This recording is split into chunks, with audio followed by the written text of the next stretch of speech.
The 2014 World Cup going on in Brazil has witnessed 48 round of matches in the first round. A lot of excitement, a lot of surprises, a lot of shock. But now, there's one thing that is really going on now that is making the rounds. And that is the Luis Suarez biting saga. And that was what happened during the match against Uruguay and Italy, which Uruguay won by 1 goal to send the Italians back home. Now, what do you really think happened in that game? Suarez biting Chiellini on the shoulder. Honestly, I feel scandalized and I feel outraged. And at the same time, I feel deep pity for Suarez and football, because this is the 3rd time this young man will be doing this, which means he goes beyond just the pitch. There is something innate in him, a demon that needs to be killed. And people have been saying all sorts of things about whether he should be chased out of football forever, whether, yes, you feel like that.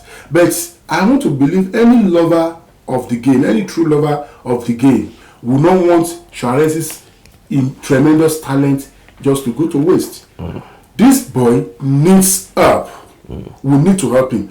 I'm not against him being punished, but I'm against excessive punishment. Because, take for example, when he committed the same offense against Chelsea's Ivanovic, yeah. I said at the time that he should be banned for a season. He was banned for 10 games there. For 10 games. If that had been taken, it means we would have been deprived of the moments of joy, the pure brilliance, class that he showed last season. All through last season, yeah, for Liverpool.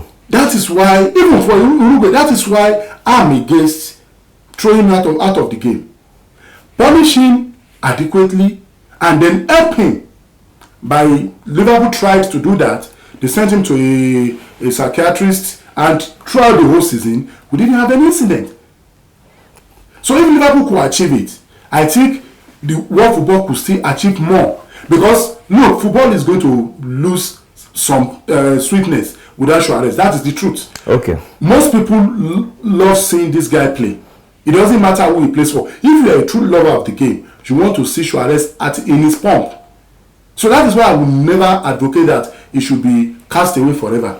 Okay, talking about Suarez, this is a player that is a skill. I mean, there's no doubt in his skill.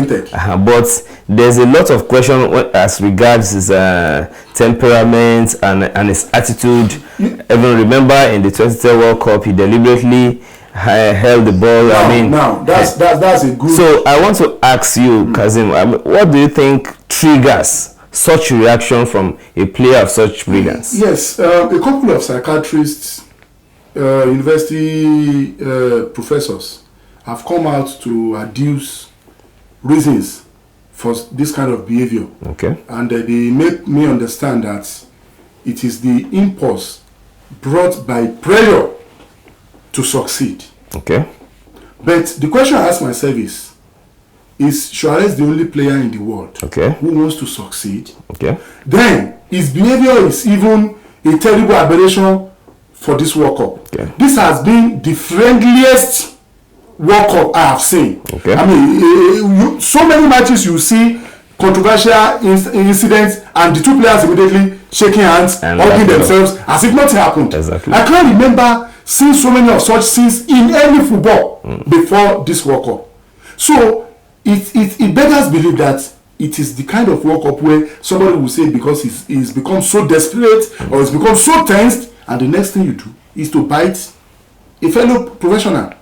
I can't explain it. The only thing I can explain, or the only explanation I can offer, is that probably Suarez being a mischievous person on the pitch of play is just looking for a way to get his opponents sent off by provoking them. And when he tries to bite you, there is tendency for you to want to swing your elbow and react violently, and incidentally that is most likely going to be the scene that will be caught by the officials, giving you a red card, reducing the opponent's in a bid to win. But even I say that is unfair. That should not be tolerated. Yeah. Okay? Especially in the World Cup that, I mean, fairness has been promoted to another level.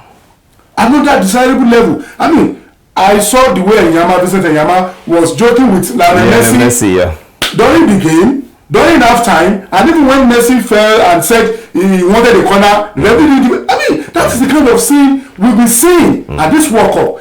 It's a world that people want to win, yet people still remember it is still a game after all, and they've been very, very friendly. So I wouldn't understand how desperate a player could become to go to the extent to descend solo to go and buy fellow players. So that is why I say yes, Suarez should be punished. Okay. But in the process of punishing him, we should remember the goal of punishment is to correct, not to destroy. And that is why I'm against those who want extremely severe punishment. Okay. Now talking about the penalty, Suarez is not a first-time offender.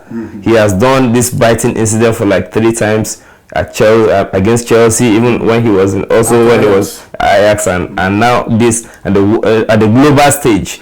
So what do you think? How do you think FIFA is going to, I mean, deal with the issue? If you want to bring into remembrance what happened at the 2006 World Cup when Zidane had booted Materazzi. First and foremost, I want to dissociate separate Zidane's head-booting madness from Suarez's bite, because Zidane was provoked. Okay. Even though I disagree with his reaction. Okay. As a professional, as a legend. Okay.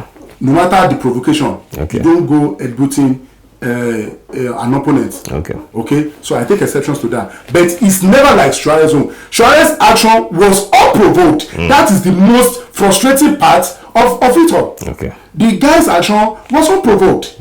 Then talking about FIFA's punishment, FIFA statutes states for this kind of offense states from 2 matches to 2 years ban. That is 24 months. From 2 matches to 24 months. Okay. In the extreme, it will be 24 months. In the least, it will be 2 matches. Okay. Either way, is most likely out of this World Cup. Okay.